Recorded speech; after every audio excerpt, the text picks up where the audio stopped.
Hi, welcome to another SMC's how-to video.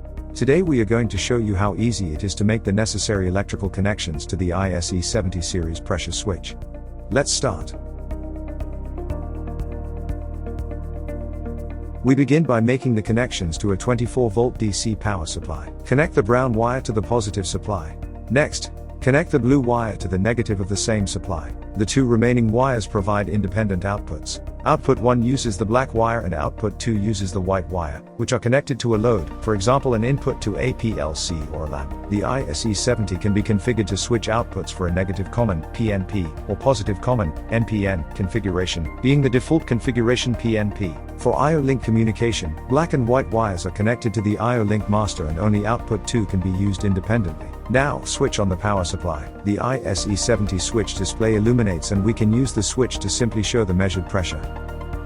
When the pressure is increased to the configured threshold value setting of the output, in this case 0.5 megapascal for output 1, it's shown as active on the display.